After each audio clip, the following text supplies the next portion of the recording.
1997. That's the year I graduated high school, Alex. Did you know that? Cool. Of course, folks, I am your host, the sexiest man in Midwest independent wrestling from the neck up, Timothy Regal. Joined by that's the hill you're gonna die on? That's your new catchphrase? That's not a catchphrase, bro. That's a fucking fact. Oh my god. Okay. I'm the sexiest man in Midwest independent wrestling from the neck up. JT Energy ain't got shit on me. Wow. He's got the, like I said, from the neck up. Oh, now below the waist, it's all JT Energy. I don't want to know about JT Energy's below the waist. Okay. But, anyways. I am here with the 6-star mind, Alex McCarthy. You didn't finish the episode. I got down to about 2. Oh, you got about 2? Yeah. Okay. But currently we're at your 6 stars. But, folks, first off, I do want to give the quick plug out to our boy, Merrick Brave, who's joined by Alex McCarthy, Crotch, and Sean Morrow for the debut episode of Alex. What's the name of the show? Because I will fuck it up. Booze, Brawls, and Brave. Another shitty wrestling podcast. Yes, you guys. Right now, you're listening to the OG shitty wrestling podcast. Off the chest of Timothy Regal. That ain't no fucking lie. It's OG or that it's shitty? Yeah, well, both. Oh. But no, you guys got together at Pints, drank a few beers, and recorded a little podcast that I haven't listened to all of it yet, but from what I've heard, it's honestly probably way more entertaining than this. Wow. Just insult our audience. What are you going to say next? No, I'm insulting myself because you're stupid for listening to this podcast. I'm insulting myself because you guys, well, there were 4 of you. There's more there to be entertained by. Yeah. That's what I'm going to say. There's more there. But no. After you're done listening to this podcast, if you have not already, go over, check out the QC, the Don't Hassle Us, We're Local, at QC Hassle on Twitter. Do you ever listen to their show, Regal? I do listen to their show. They're very good. I think so too. They talk about football. They talk about regular sports. Obviously, they've helped us out immensely. Big supporters of SCW. You know what I like about Booze, Brawls, and Brave, another shitty wrestling podcast that's heard on the Don't Hassle Us, We're Local podcast feed? I'm going to take a wild stab in the dark and say the fact that I'm not on it. No. I mean, that's one of the perks. But I don't have to edit it. I don't have to record it. They give me headphones. I can hear the people I'm talking to. You just have to awkwardly sit at a table for 45 minutes with a ring bell while you wait for them? Fuck you. But the other thing, they got me drunk. Free booze. I mean, yeah. I want to know when I'm going to be on the show because I want, that's an aspect I want. Jay said we couldn't have you on the show. Why? He said you drink too much. Well, that's actually probably true. No. How many episodes of this fucking thing do you think we're going to record before Jay says, maybe we're not. Have to start paying for the booze. We can't sponsor this anymore. Yeah. No, I don't know, but no. And as far as my catchphrase goes, Alex, I can't say that I'm the most famous man in pro wrestling in the state of Iowa anymore. Let's be honest. I may not be the most famous person on the Slam Fam Wrestling Network at this point. Well, to wrestling people, you are. To wrestling people, but Margaret's got what, double followers? Margaret, I think, has about 10 times as many Twitter followers as we do at this point. And some pretty exciting things in the pipeline for Miss Margaret Adele. That's right. We thank her for her time and effort. Think she could ever give us a retweet once in a while? Yeah, maybe. Think she could ever plug the old off the chest? Give a little. It's not. It's like you think she is married to one of us. She is me. I'm the one. Yeah. Glad we cleared that up. Thanks. Yeah. Did we do an episode about us getting married? Yeah, we did. Yeah. Why was I thinking about that or listening to that the other day? But, Alex, it was a big weekend in wrestling. There was a lot going on this weekend as far as wrestling goes. Yeah, too much. I guess we should start it out Friday night. The 7-Star Mind Academy. Yeah, we teamed up with the Snake Pit. Teamed up with the Snake Pit. Now, that is ran by my old friend Duke Cornell, if I'm not mistaken, correct? Yeah, I'm not sure he would have claimed to being your friend, but... Me and Duke Cornell actually go back a very long way. Yeah. I knew him when he was Porn Star Dancing. He was what? He used to come out to Porn Star Dancing by My Darkest Days. I have no idea what that is. Is that an inappropriate reference? It's a song. I'm a little concerned, Regal. Apparently, some of my students found my Instagram. Really? They informed me that they had found my Instagram, and so I'm afraid that they might find this podcast, which would be bad. Hey, the kids want to listen to the show. I mean, they should not. Hey. If the kids are listening to the show, the parents aren't monitoring their behavior enough. If there are kids listening to this show, kids, I'm sorry, you're parent. What would you rather they listen to, us or Brawls, Brave, and Booze, Brawls, and Brave? Oh, David Arquette's booked for the NWA pop-up on January 5th in Clarksville, Tennessee. David Arquette, man, he's everywhere. I wonder how old Jamie Z. Cornette feels about that. Something tells me David Arquette will not be wrestling Nick Gage again. One of the first responses, and with that, the NWA resurgence dies as suddenly as it started. Boo. Why is that at the Jim Cornette Experience? Yeah, after the match he put on with Nick Gage, I'm looking forward to seeing him go against anybody. Don't listen to the haters and follow your passion. Why? I thought you wanted to be NWA and not WCW. Glad he's at least working with a respectable promoter and promotion who will actually work with him and hopefully not as a comedic joke or as some garbage wrestler's cutting board. Wow. Damn. But back to what we were talking. You teamed up with the 7-Star Academy. Yep. Moondog. Teamed up with the Snake Pit. Yep. And we do what we do best. Beat up Sentai. Beat up Ajax Adams. And Ajax Adams got hit with the Rainmaker from old Moondog. And I think that's good. That's his finishing move now, the Rainmaker. The fact that Moondog Bernard is doing a Rainmaker, Okada's rolling over in his grave and he's not even near dead. I mean, he does it better than anybody in professional wrestling. Moondog Bernard, my client. Folks, thank you for listening to the final episode of Off the Chest of Timothy Regal, because this podcast is fucking over after that statement. Wow. And anyways, it's Rumble season. You want to do that Hot Take Rumble again? We are definitely doing the Hot Take Rumble again. That was one of my favorite episodes we ever did. Yeah. Favorite episodes we've ever done. I'm sorry. Yeah. Oh, one of the chesties. Do we do those at the end of the year? We do those at the end of the year. We got to do the chesties. We got the chesties coming up. We got the Hot Take Rumble. Next week we got Christmas gifts. Oh yeah, Christmas gifts next week. Christmas gifts for us, and then also, we last year I think didn't we write down Christmas gifts we would give to various people in the wrestling business? Yes. So that's coming up next week. So a lot of good episodes coming up. It's Gimmick Mania. We're gimmicking it up. It's gimmicking it up to get us through the holiday season. It's so we don't have to stay so current during the holidays. Yeah. So we can see our families and so we can record ahead of time. Well, the fact that the show is going to drop on the show next week. Next week, drop episode on Christmas Day. 98 degrees of Off the Chest of Timothy Regal. We both know that I shouldn't be. This is wrong. And baby, it's killing me, killing you. But both of us gotta be strong. I got somewhere else to be. You said 98 degrees. Okay.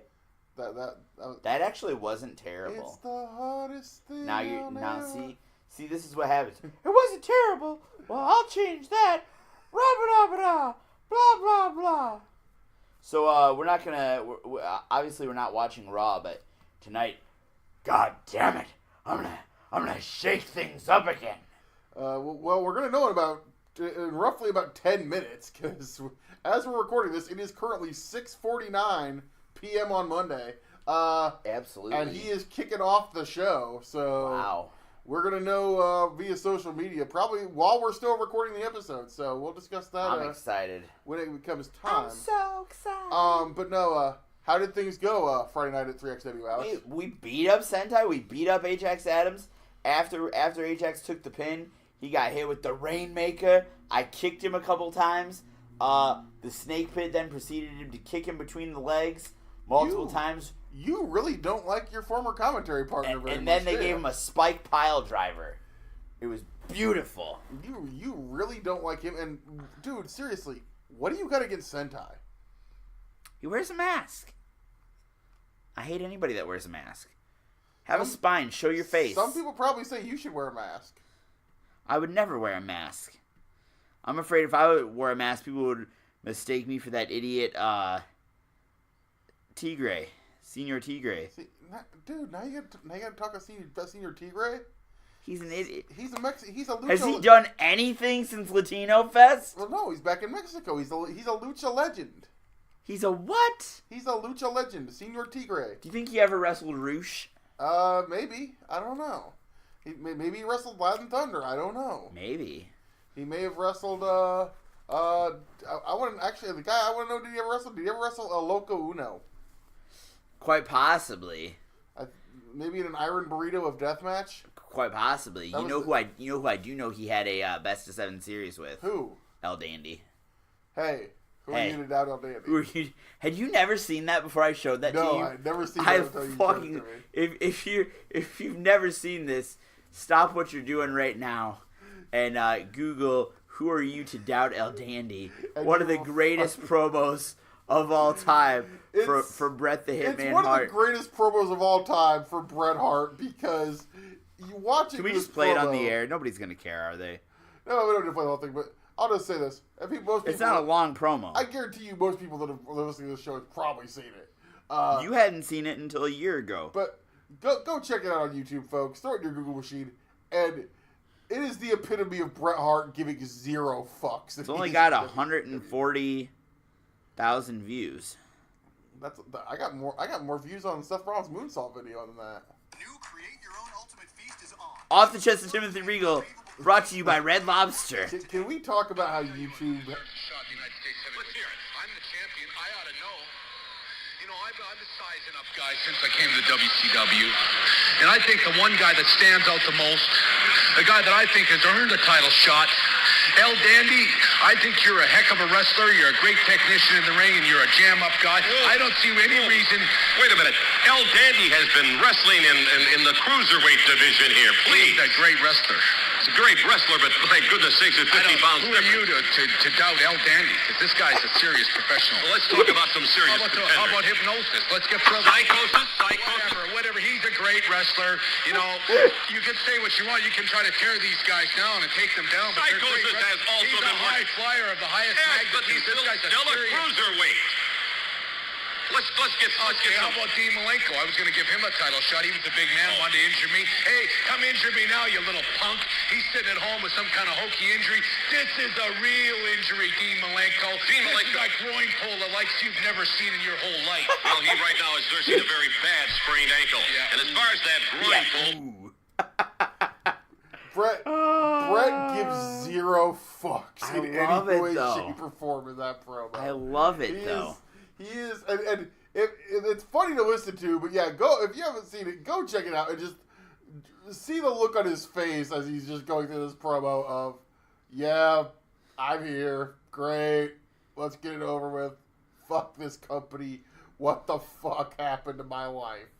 It's just one of the, I mean, obviously it wasn't the kind of stuff he was doing in the WWF, but Jesus, what a hilarious promo. But Alex, while you were at 3XW beating up on Sentai and Ajax I love Adams, beating up Sentai and Ajax Adams. I think Ajax Adams is actually dead. I did not make the trip to Des Moines this time. Yeah. I stayed home. You're afraid. Afraid of what? Des Moines. Why would I be afraid of Des Moines? I don't know. I like Des Moines. I like Zombie Burger. Yeah. Do you want to hear about the rest of the show? Sure. Well, we had some great matches. John West lost honestly, probably one of my favorite finishes of all time. Did I tell you about the finish? No, you didn't. One of my favorite finishes to a match of all time. So, John had Strife up. Big Hoss John West had Strife up. Strife, gouged his eyes. And, so John can't see because his eyes have been gouged, and picks up referee Brett Miller instead of Jason Strife, delivers him the F5. John pins referee Brett Miller, still thinking it's Strife, not being able to see appropriately. Strife goes over and counts the 3 count, 1, 2, 3.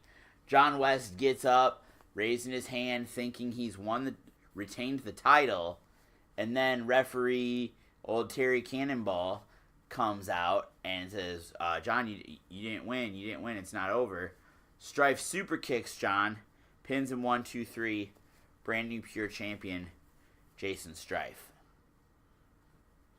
I like it. Yeah, very clever. Anyways, trying to think, what else was there? We saw my friends, the Yacht Club, led by Captain Midnight Guthrie. Captain Midnight led the Yacht Club to a victory against Donnie Pepper Cricket and Taven Whisper. Did Little Nate give you the link to his SoundCloud account? I don't know what that is, and I'd like to keep that way, but so no. But it was great to see Lil Nate and to see Brooke and the captain. The captain and I hung out at the merchandise. Did you have a wine cooler? Table. I did not have a wine cooler. They do have wine coolers at the bar at the Spanish American Legion. They got to where the captain wouldn't show up. Absolutely, and so. The captain was having a wine cooler. We both sold some merchandise. I sold a Slam Fam Wrestling Network pin and a 7-Star Mind Academy pin. And he sold an 8x10. Obviously, everybody wants to come talk to old 7-Star and the captain, the two greatest managers in the state of Iowa. Miss Olivia, also on that list. That's it. Nobody else.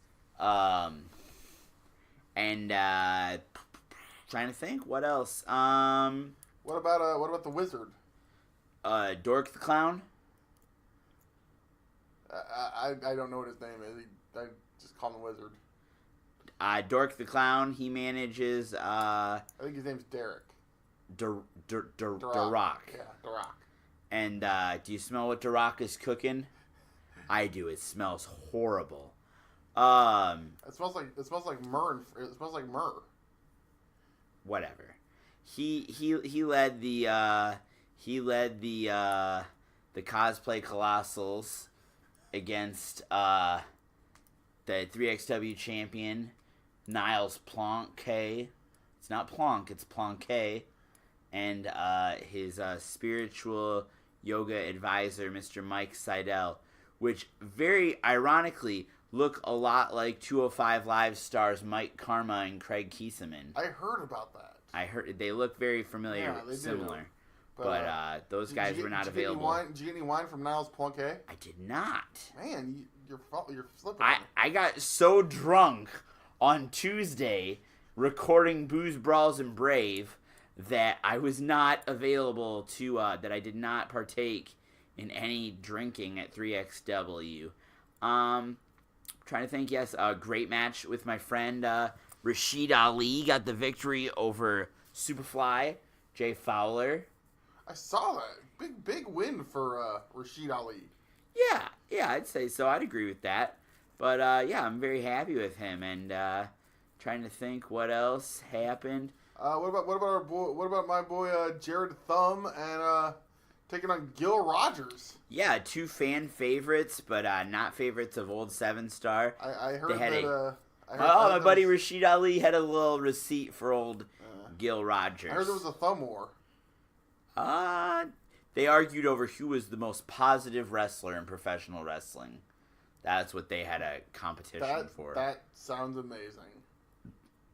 I really, I love both of those guys. So you love Gil? I love Gil. He's a great guy. And of course I love the thumb. So. Well, did you suck your thumb when you were a kid, Regal? No, never did. Oh, sure. A lot of people, used to suck their thumbs. See Jared and has those reminders and. While you were in Des Moines. Yeah. I stayed home. Something. Suck your thumb. I watched Ring of Honor Final Battle. An amazing show. Probably the best wrestling pay-per-view on television this weekend. Really? Yeah.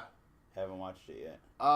It featured a amazing match between Jeff Cobb and Hangman Page. a great match between Jay Lethal and Cody. A awesome match between Jonathan Gresham and Zack Sabre Jr. And then probably, obviously, my two favorite matches of the night were the Flip Gordon versus Bully Ray in a I Quit match that was absolutely insane. There were tables, there were kendo sticks, there was a lot of blood coming out of the forehead of Flip Gordon. Flip kissing a woman who had been sitting in the front row the whole night, who had not reacted to anything, and you could clearly tell either this girl is a plant or she is on the worst first date of her life. And it comes out. Was it Devon and Drag? No, it was not. But this very attractive young lady. Obviously, I mean, first off, she's a very attractive young lady in the front row of a wrestling show, so she stuck out like a sore thumb to begin with. Wow, there are plenty of attractive women who sit at RSCW Pro shows, at 3XW shows. But not at Ring of Honor, let's be honest. Wow, hating on Ring of Honor. I can't even say that because our good friend Miss Amanda James sits in the front row at a lot of Ring of Honor. So, but this girl was an attractive girl sitting dead center in the middle of the front row, like on the hard cam. So, like, just the placement of it, you could tell something was off. And then when you started to notice her and noticed that she did not emote or react to anything, it's like, yep, this girl's either a plant or the worst first date ever. Was she a plant? Well, it comes out during this match that she is allegedly Flip Gordon's girlfriend. Now, I believe this woman is probably an actress that they paid to be Flip Gordon's girlfriend. Wow, you trying to say Flip Gordon couldn't get a date? No, Flip Gordon's a very handsome gentleman. Wow, Regal. Flip is a very handsome Damn. Actually, I've read a few reports that she was actually a paid actress. Ladies and gentlemen, we now have an opening here on the Off the Chest of Timothy Regal podcast. We would like to hire an actress to play Timothy Regal's girlfriend. Dude, could we? Shut the hell up. You disgust me. No, but this girl, at one point, Bully's beating on Flip, obviously, and he sees the girl. She started emoting? And he goes over and he grabs her and acts like he's going to powerbomb her through a table at ringside. And Flip is screaming, no, please, no, please, no. And he says, you give up. You shout that you quit or I'm going to kill her. And up from behind of Bully Ray, who comes to save the day? Colt Cabana. No. One of the founding owners of ROH, Kerry Silkin, with a kendo stick. I thought, not Rob Feinstein. No. Dear God, no. No, it was not Rob. Rob's probably doing something else with a kendo stick. God damn it, Regal. Wow. But that was fucking terrible. That was horrible. Oh my God. My fault for bringing up Rob Feinstein, I guess, but Jesus Christ. Jesus. But, this show's getting canceled. What's on our own network? We don't get canceled. We're gonna get kicked off of iTunes. We're gonna kick ourselves off our own network. Please don't tell iTunes that we're so awful. Don't tell Margaret. Yeah. Don't tell Margaret. Yeah. That we're horrible people. Wow. Margaret. For those of you who couldn't hear, Margaret said she already knew that. She heard that from the shower, Regal. She did. That's how you know you're loud. But, no. So, Kerry Silkin hits him with a kendo stick. There's run-ins from Silas Young. There's run-ins from Cheeseburger from Colt Cabana. And then, just when you think there's nothing that's going to make this match even any more insane than it already is, the lights in the building go out. And it's Sabu. They come back on. You're close. Sandman. It is the fucking Sandman. Ring of Honor's own, the Sandman. The fucking Sandman is there. Well, this show was at the 2300, wasn't it? No, it was at the Hammerstein Ballroom. Oh, okay. But still, another former stronghold of ECW. Yeah. And they actually had Samian was on ROH TV with Flip a couple weeks ago as part of this angle, so it did make sense. Why, yeah. And so he hands Flip the kendo stick, and Flip takes 2 kendo sticks, Anakin Skywalker lightsaber style, and he's just beating Bully Ray across the back with 2 kendo sticks, and Bully Ray gives up. The match was a 90-mile-per-hour car crash clusterfuck, and probably one of the most entertaining matches I've seen in Ring of Honor in forever. But then the main event, the ladder war between the Briscoes, SCU, Frankie Kazarian, and Scorpio Sky, and the Young Bucks, absolutely delivered in spades. These guys took some of the most vicious bumps I've ever seen in any and this, a lot of people say this may not even be the best ladder war in ROH history, but these guys, I mean, there was a spot they did a springboard cutter over the top. Kazarian did a cutter where he jumped over the top rope, caught the guy on the apron, kind of like is it Sage that does? Sage Keenan does that one? What? Is it Sage or Dante that does the cutter move, where he grabs the guy when he's on the apron and cutters him onto the floor? Or onto like a pile of guys that are on the floor. I'm not sure. But I think Dante's done that. I think Dante does it. And then kind of like that. And then as he went for the cutter, he actually goes over a table and cutters the guy through a table on the floor. Nice. Nick Jackson took a bump from the top of a ladder. The ladder was flipped backwards over the top rope, didn't even catch himself at all, and literally went full on through tables at ringside. They had like 3 tables set up right next to each other, so to make sure he would catch the tables, thankfully. But yeah, just completely full on, no stop, eats shit through tables to the floor, and we don't see him again. Mark Briscoe went off the ladder through another ladder that was bridged. I think everybody in the match was bleeding, and it was absolutely insane. The Briscoes win the titles. They are now, I believe, 10-time Ring of Honor Tag Team Champions. And obviously the bigger story is they're winning the titles because they're the one team that in this match that we know isn't going anywhere. Right, because nobody else will book them. They have no interest in it, really. Yeah. They work for Ring of Honor. They own a highly successful chicken farm in Delaware. Sorry to interrupt you. What are the dates involved with Ring of Honor now? Like, what is the schedule? Generally 1 weekend a month. So that's really all you're working is 1 weekend a month? Sometimes 2. Okay. I was wondering because I was kind of thinking maybe it was a mistake for Brody King to sign with Ring of Honor. He basically put it, he does not want to quit his full-time job. I don't know what he does for a full-time job, but he basically said in an interview recently that he did not want to quit his full-time job to go to WWE. Really? Yeah. Huh. I would be interested to find out what Brody King actually does for a living then. I think he might be a tattoo artist. Don't quote me on that. If anybody that I know knows, I'm going to keep going. You gonna text Thomas? No. Oh. But no, I'd be very interested to know that information. But the kicker to that, though, is obviously this was as of right now, the final Ring of Honor pay-per-view featuring the members of the Elite other than Marty Scurll. Marty's not going anywhere. He's got a year left on his contract.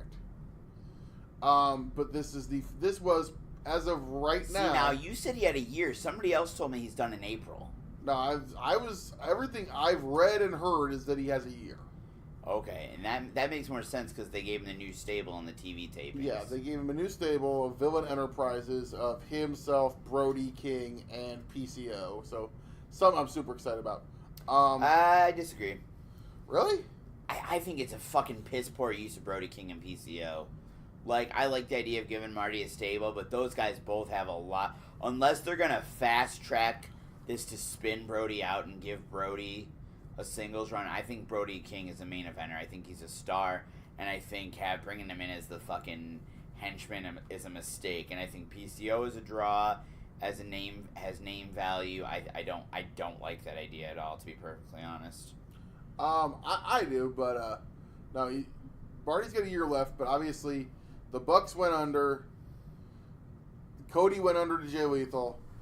Hangman went under to Punishment Martinez in possibly the best match of Jeff Cobb's career. Not sure I agree with that. How many times did WWE promote? Don't read it out loud because you're going to get pissed when you finish it. Oy, wow. Oof. Okay. That's what we call a cold take. Yeah, let's just put it that way. Alright, keep going. But I think that was the best match I've ever seen of Jeff Cobb, and Hangman put Jeff Cobb over and made Jeff Cobb a star in Ring of Honor that night. And obviously they used Zack Sabre Jr., which is a guy that I hope they bring in more. Even in the loss, Gresham looked great in the match. They did the things on this pay-per-view that they need to do, I think. Yeah.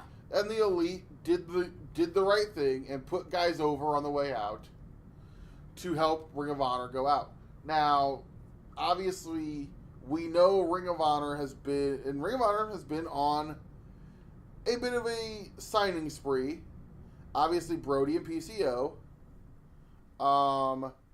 They signed Tracy Williams. Yep, hot sauce. They've they signed Bandito? I was going to get Bandito. Bandito, who is amazing. Luchasaurus. Oh yeah, I forgot about him. PJ Black. That's right. Jeez. And I gotta think if they sign Bandito, they're probably gonna sign Flamita. Yeah. So I think they're doing a good job of getting guys that they can bring in. They're starting to elevate the people they need to elevate.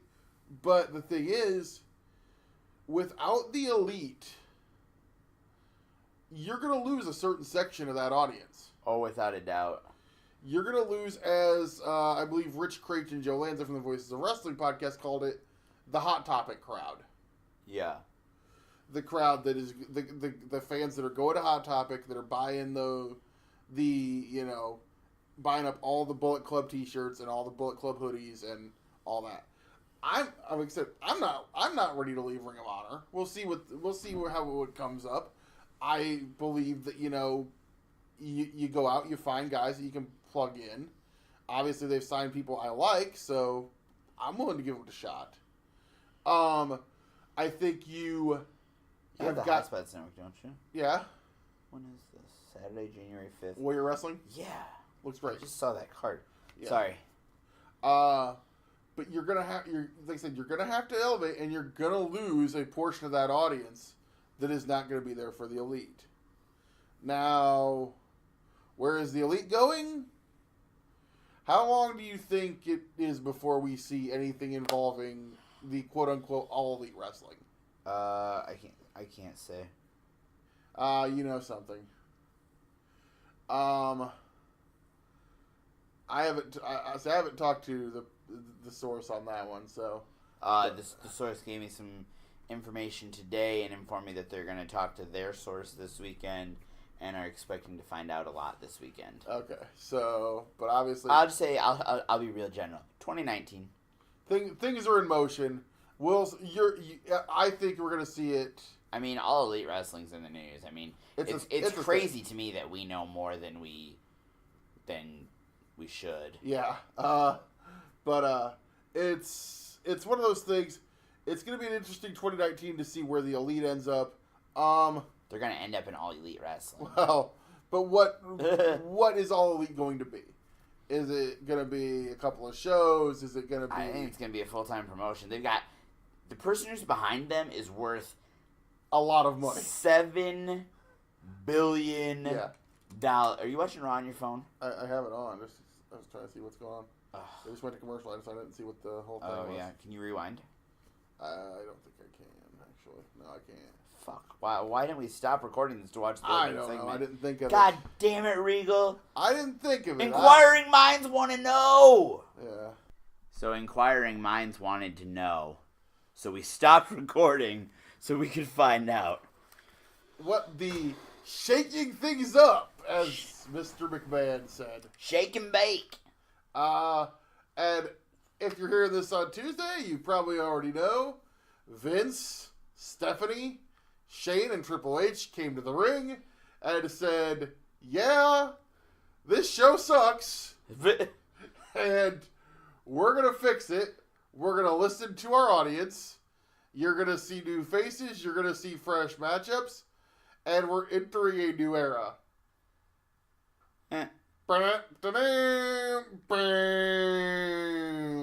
Okay. I'm sorry. I'll believe it when I see it. Yeah. At the end of the day, there's one writer on Raw and SmackDown. And his name is Vincent Kennedy McMahon. I hope and pray. Gosh, she's so hot. Asuka? Yes. Okay. I think Asuka's hot. And I know I'm not the only guy that thinks so. I will believe this announcement when I see it. Does new faces, can we get EC3? Can we get the Undisputed Era? Can we get, maybe Matt Riddle? How about Keith Lee, who's not doing anything in NXT? I can think of a lot of guys. Can we, get rid of some guys who are dead weight? I.e. Baron Corbin. I don't hate Baron Corbin. I do. I'm sorry. I know you do. I hate Baron Corbin. I think he's terrible. And it's not just a gimmick. I think he's horrible for being horrible. I loved him on Talking Smack. That was the only time I actually liked him. Yeah.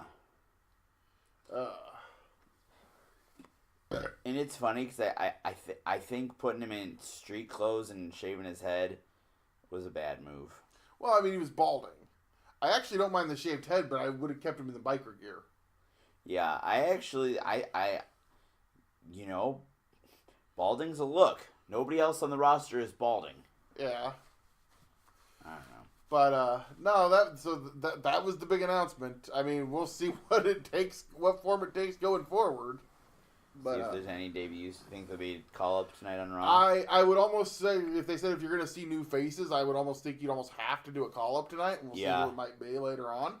Yeah, that's interesting. But, I mean, at least they acknowledge the fact that the show sucks. Yeah. Because the show sucks. Well, you got to get ready for the XFL, Regal. There's no way to sugarcoat the fact that Raw especially has been horrible lately. Yeah, I don't necessarily disagree. For me, it's at the point where it's basically unwatchable. I don't watch it. I watch pay-per-views and that's about it. I watch 205 Live NXT pay-per-views, and occasionally I flipped into SmackDown Live, essentially to see Becky Lynch. Because Becky Lynch is amazing. For sure. So after last night, is Becky winning the Rumble, and we're going to... I think Becky or Charlotte wins the Rumble, yeah. I think Becky's winning the Rumble, and I think we're getting Becky and Ronda. I think we're getting the match. You don't think we're going to get the triple threat? I hope not. I mean, I hope not also. I'm praying.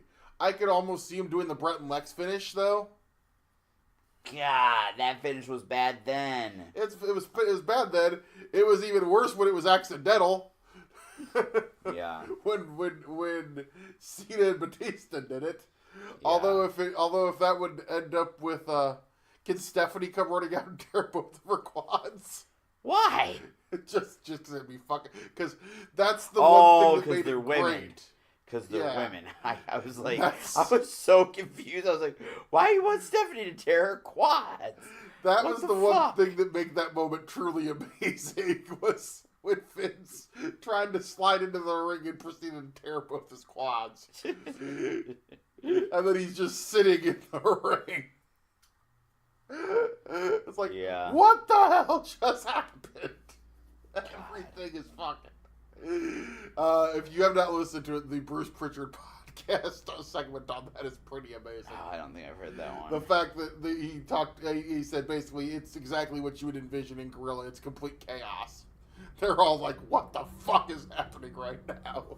And they're all like, Kevin's screaming at Bruce. Bruce is screaming at Kevin. They're both screaming at Pat. Vince is, somebody help me, damn it! Oh, jeez. But Ring of Honor, great show. I think we kind of covered all that enough. We talked about the announcement. New Japan. New Japan, another show I didn't watch. But you saw the clip. Yes. You saw the clip. Yes. That was possibly the greatest piece of cinematography in professional wrestling history. Yeah.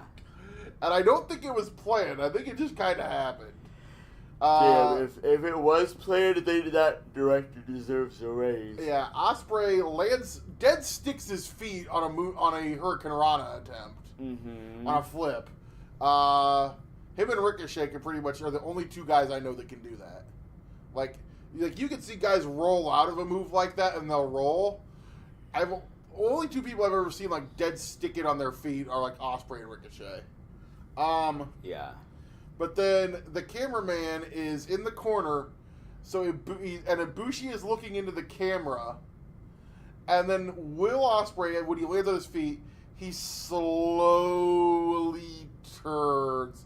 So he's looking sideways, and Ibushi turns his head the way, so they're looking sideways. They're not looking at each other, but they're looking sideways towards each other, and it's this amazing camera shot that tells us this amazing story of two wrestlers who are two of the most innovative and athletic and charismatic wrestlers in the world, who are going to be in the opening match of Wrestle Kingdom. I don't understand how in the hell that's the opening match. Like, everything on the pay-per-view has to try to follow this match.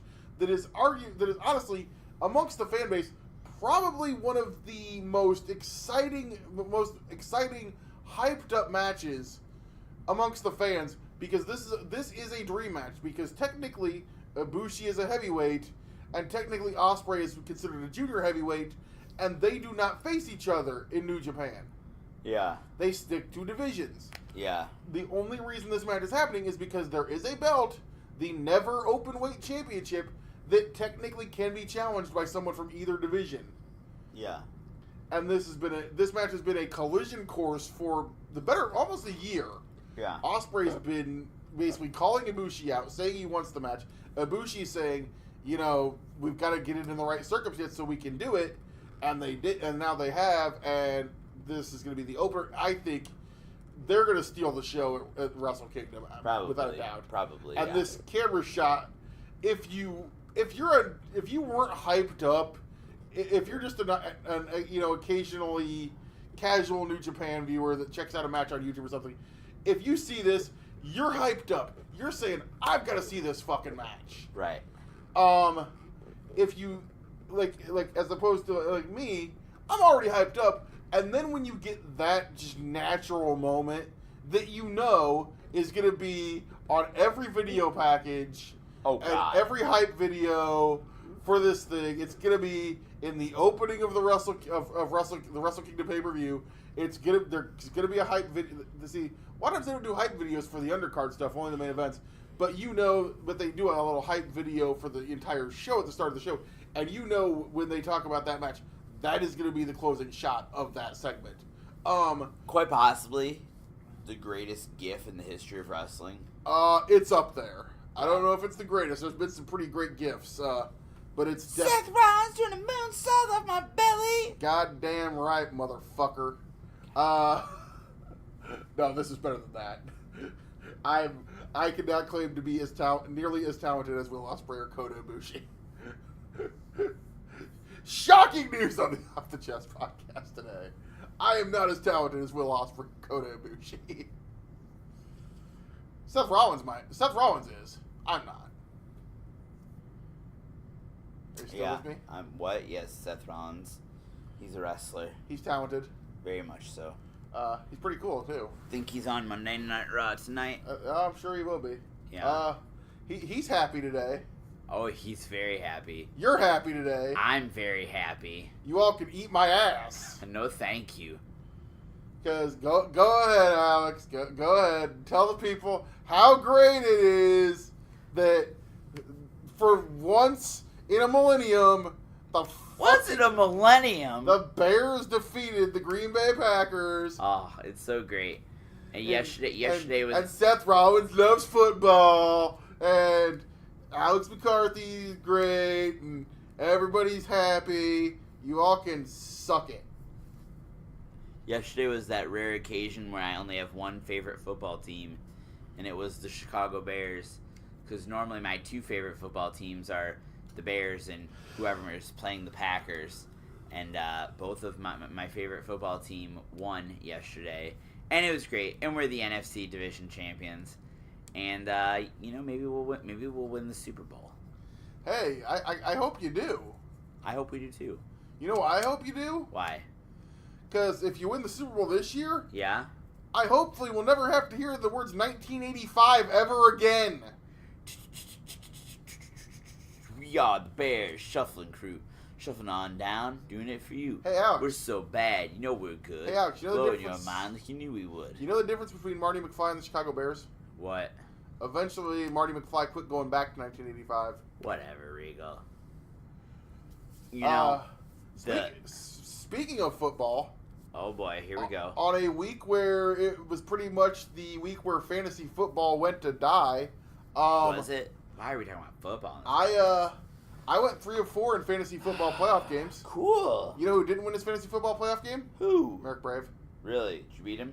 I didn't beat him. Somebody else did. Who beat him? Somebody that is not affiliated with wrestling. So, Oh. Our friend Jason. The mighty Merrick Brave has fallen. You'll have to ask him about that on the next episode of Brews, Brawls, and Brave, another shitty wrestling podcast. Have we plugged that enough? I think so. The boss gonna be happy. He doesn't listen to this. What is it? We'll just text him and tell him we plugged his podcast a bunch. So that, Yeah, okay. I also watched. Did you watch any of the Impact Twitch stream? I did not, no, because it wasn't up on Global, and I didn't feel like going on Twitch to find it. Oh, it is actually in there. If you go to their page, it's actually you can actually watch the VOD on the Twitch. I know, I saw that. But watched from the Rockstar Pro Arena. Was the man called Steve on there? The man called Steve was not on the show. I was hoping he would be, but That sucks. my boy Larry D was. Took on. Yeah. What took about on TV's Eddie John Edwards. Murray? Did you see that? TV's John Murray, man. I don't care what it is. I love TV's John Murray. Did you already know him before this? Yes, I've watched enough Rockstar Pro to know who TV's John Murray was. I love TV's John Murray. Surprise, surprise. Jim Cornette does not. Oh shit! Was anybody not expecting that one to happen? Why?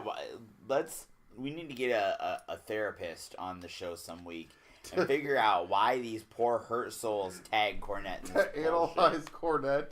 Ugh. Not to analyze Cornette. He's fucked beyond belief. Except for when it comes to politics. No, I want to analyze these little twidiots who fucking anytime there's a cool spot or anytime there's comedy or wrestling or death matches or high spots in wrestling, they're like, I gotta tag Jim Cornette so he'll cuss him out, and then me and Jimmy are on the same side. Jimmy thinks I'm cool. Let's go back to 1975 and put on a headlock for 20 minutes. I'm sorry, I don't, and I respect those guys, and I've gone back and I've watched tape. I've watched some Luthez. Yeah. I've watched some Karl Gotch. I think I've watched a little bit of a Luthez match. I've watched some Karl Gotch. There's Luthez on New Japan World I've watched. Really? Oh, he wrestled. He was one of the main guys that wrestled Inoki in his early days. Okay. Actually, some really good Luthez Inoki matches. And I've watched it, and it's if you want to see technical wrestling, if you want to see amateur style wrestling, if you want to see guys work a hold, that's what you want to watch. Fans today want to be entertained. They don't want to see somebody put on a side headlock for 10 minutes. Trust me, I got enough of that at house shows at Wharton Fieldhouse in Moline, Illinois when I was a kid. Wow. You don't know how many times I saw Barry Horowitz or Steve Lombardi lock on a headlock for 5 minutes? It's boring as fuck. It was boring then. I don't want to see it, especially in 2018. We got some of the most athletic guys in the world. Ooh. We've also got some of the most entertaining guys in the world. Nate Milton's going to be on Review of Raw and Review of SmackDown with Wei Ting this week. Ooh. John Pollock's under the weather. He's taking the week off. Nate did the He did Final the Battle. reviews. Oh, he did Final Battle? He did the Final Battle with John. Okay. I love Nate Milton. Yeah. But it was nobody wants to see the type of wrestling that Cornette would still have us doing. Now, the only thing I will give Corny is if we still had the territory system, a lot more guys would make money in the business. I mean, we're basically getting...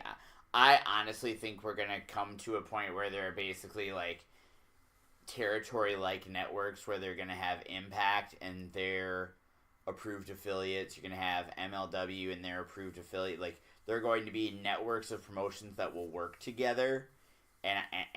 But I think All Elite Wrestling is going to lead to a lot of people not playing nice anymore. I don't think people are going to want people on each other's TV. Because I also see Impact getting a better TV deal in 2019. I see Ring of Honor getting a better TV deal in 2019. Impact's friendly with MLW. They're friendly. Right now, I could see that changing. You think that changes? I think so. You think Sami Callihan eventually has to choose where he's working? I'd be surprised if... Yeah, I mean, they do cooperate a lot right now, but I could see them being forced to choose. Because I just look at, what was it? I mean, WWN Live is basically in WWE's camp now. You've got ROH signing people up like crazy. You've got ROH still working with New Japan and CMLL. Do you think that changes in 2019? A lot of that depends on All Elite.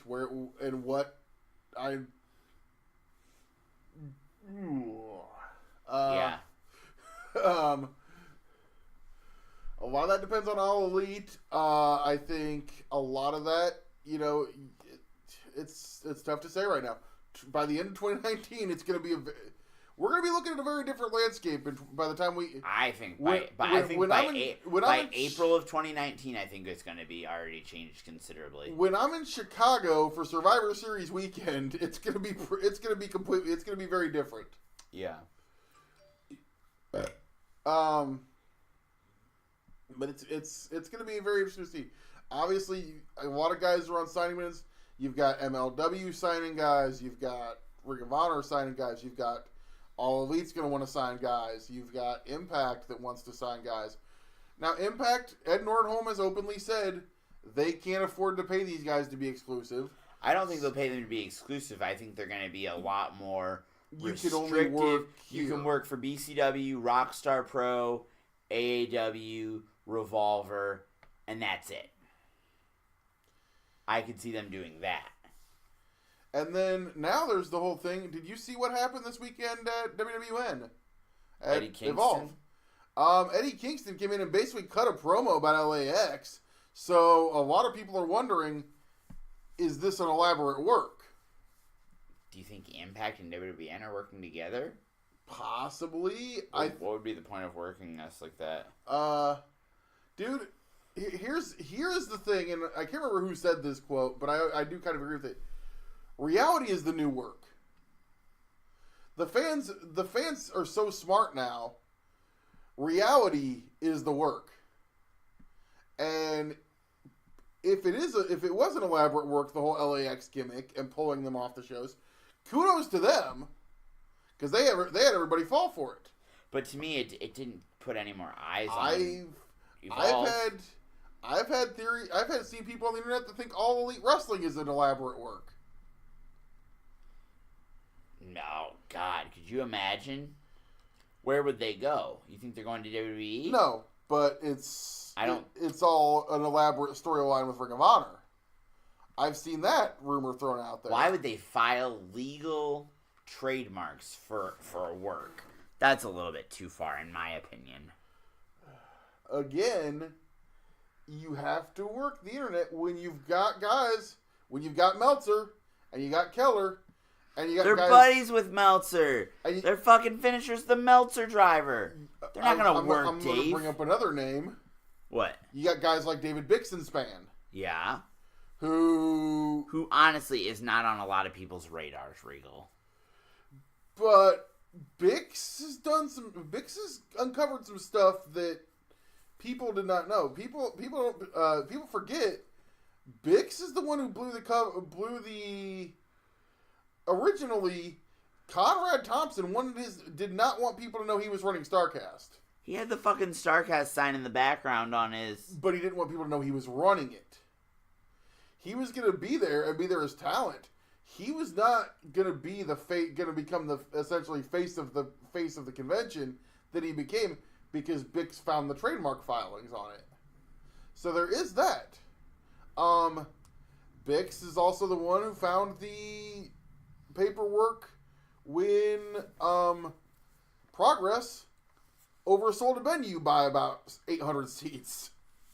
So, well, sorry, wrestling, you got a real journalist now, not fucking... Your boy Ryan Satin has done some of the same stuff. Yeah. That's what they're saying. There's real journalists in wrestling now, not guys like Dave Meltzer. I'm sorry, Meltzer is not a... He's not a journalist to the level a guy like Bix and Spanish Satin are. No, and Bix is a freelance journalist that works primarily for Deadspin. Yeah. And has written probably some of the most in-depth analysis articles. I enjoy reading a lot of what David Bix and Span writes. Mm-hmm. I don't always agree with everything he says, but I agree with a lot of it. Yeah. Did you turn your PlayStation on? Yeah, accidentally. I was trying to get the dust off the remote. We gonna play some Crash Bandicoot? It's in the other room. Oh, did you know I had Crash? Yeah, I do. Oh. But no, I think 2019 is going to be a big deal, and I think this weekend, 2018 went out with a bang. We had what, 2, 3, 4, 5.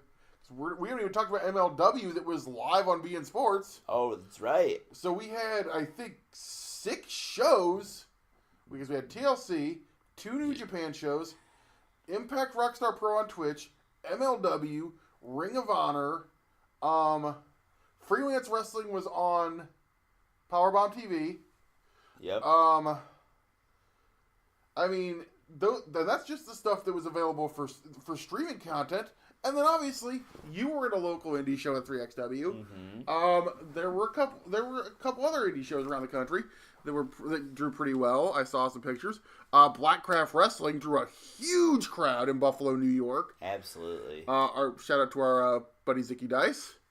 But I mean, so the thing is, it's at a point there's so much content and you have so many options. It's gonna be really interesting to see where the fans end up in 2019. Obviously, it's gonna be interesting to watch.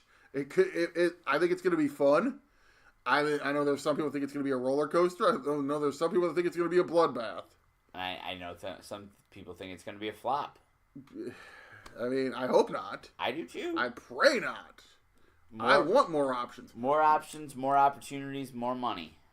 And more opportunities for guys who are thirsty for that opportunity, that need that opportunity to get it. Absolutely. I'm going to put you on the spot, Regal. If one major company goes under in 2019, who's it going to be?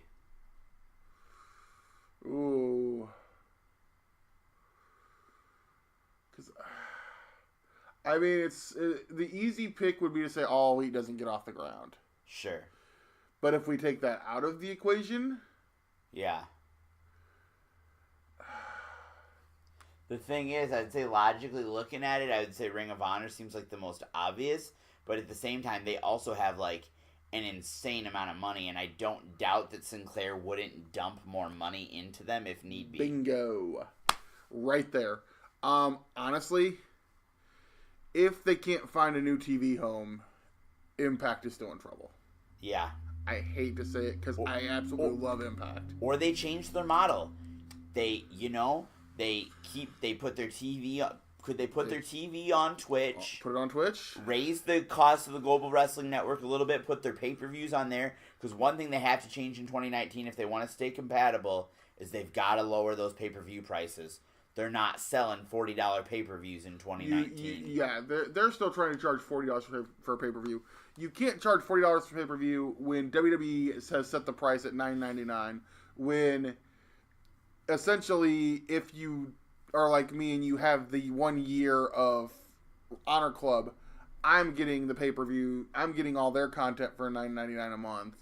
I know because the fact they don't even even if they gave you a discounted rate with the Global Wrestling Network, but they don't. I mean, the Global Wrestling Network's great. It's got a lot of great content on it. I actually think that is an underrated streaming service, especially for $7.99 a month. Yeah, and the fact. I love it for all the old Impact content, but they've got some wrestling at the Chase on there. They've got BCW. They've got Rise Championship Wrestling from Hollywood, Championship Wrestling from Arizona, Great White North Wrestling. Don't they have Smash on there? Yeah, I'm not sure. I think they have the Smash TV. BCW. They've got a ton of content on there. Yeah, it's a ton of content. Plus all of the one-night onlys, all of the Twitch specials, all of the pay-per-views are on. All pay-per-views are on delay. Yeah. So yeah, no, I think that is, and the fact that you said it's only $7 a month, I think it makes it a great value. But if they gave you, say, okay, you remember, you get this, or if they did the like Ring of Honor, where it said, if you sign up for a 1 year deal, you get you get Slammiversary, Bound for Glory, and Homecoming along with it. I think that would make it even better. Right. But I think it's gonna be it's gonna be rough. I think it's tough to say. Like I said, if they don't find a new TV home, they could be in trouble. I think Ring of Honor, if these new guys don't take, if it would take a lot, I think, for Ring of Honor to go under because they're backed up by the company that owns them owning TV, and essentially they are content. They're never going to lose the TV deal. No, they're never going to lose the TV deal. And the fact that they could get a better TV deal in addition to what they have. And the fact that it seems like Sinclair has finally learned, okay, we're going to have to open the checkbook here. We're losing they lost 3 of their highest paid guys. So they had some money to spend. And they said, okay, who can we get? Where can we go? Well, right, yeah, the Bucks, and that's what a lot of people don't realize, and I didn't realize it at first. The Bucks and Cody leaving them, that frees up a lot of money in the checkbook. Everything I have read and heard and talked to people, the Bucks were the 2 highest paid guys on the roster. Really? Yeah. A tag team where your number 1 and number 2 highest, where you're essentially 1A, 1B, 2 highest paid guys on the roster. And I also heard that a rumor, and I don't know if this is out there, maybe, I hope I'm not breaking anything here, but I don't think enough people listen to our podcast that it'll be significant. I heard rumors Daniels is done in April. Christopher Daniels. That is the rumor, and I think, obviously, SCU are big with the Elite, and actually, after if you can go to Pro Wrestling Sheet, they have the video up of the post match at Final Battle, where Cody and the Bucks kind of gave a speech, and SCU was still in the ring, and Cody looked around and said, "Well, we're all Elite, right?" Essentially saying that even though SCU is not in the Elite, they are all Elite. So, I think and the thing about if Daniels leaves, that's not just a big force in front of the camera for Ring of Honor. That's a big force behind the camera. Absolutely. Because he essentially is the assistant booker and one of the main agents for Ring of Honor. I hate to say it, though. The other thing Ring of Honor needs in 2019, Delirious has got to go, man. You think? Oh, my God, yes. When was the last time they had a compelling storyline in Ring of Honor? When was the last time they had a compelling storyline in Ring of Honor? It's paint by numbers other than Bullet booking. Club? Yeah, do you think he booked that? I think when have they made the undercard relevant? The Bully Ray flip is literally, like, if you ask me what one storyline, the only storyline I could name in 2018 for Ring of Honor was Bully Ray and Flip. Yeah. There have not been compelling storylines. And I'm sorry, but I'm inclined to believe that the Bullet Club guys are coming up with their own creative. And Delirious has been in his position for a really long time. What other territory has the same booker stayed in place that long? You mean other than WWE? Okay, but he's changed out writers. He's had different influences. Yeah, you're right. No, you're absolutely right. And keep in mind, the other thing I love Delirious. I understand that. I spent a lot of time with him back in the day, so. So my other thing I'm going to throw out there is one thing that could also save Ring of Honor is who they've been partnering with. The NWA, Billy Corgan, yeah, Dave Lagana. Because one thing I'll tell you is I watched that Ring of Honor TV, and holy shit, is that those backstage segments, they look like something I could produce in my house. They are terrible in terms of production quality. And they're actually doing a series now with Lagana. I know, that's what I'm saying. Yeah. I think Lagana can up their production, can make it more, believable, more watchable. But anyway, Alex, I think we've overstayed our welcome. We have definitely talked for a while. If you want to hear a podcast where I talk a lot less, check out Booze, Brawls, and Brave, another shitty wrestling podcast on the QC Hassle podcast feed. It is beginning to look a lot like Christmas, folks. So next, you got my present yet? I have not actually. You didn't give me a present yet? I will. I know. I got a few ideas. I'm still trying to figure it out. Christ, you don't even know what you're getting me. Well, what do you get? I got your presents weeks ago. What do you get for the guy who has seven star mind? Maybe a new book. I heard someone tried to steal your book.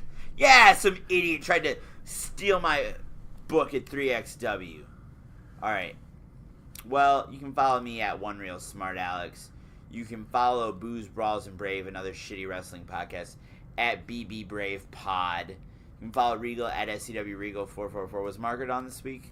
She yelled from the other room. Yes, you can follow Margaret at Bells in a Cell, or you can follow at Margaret Adele, as if she doesn't have enough fucking followers already as it is.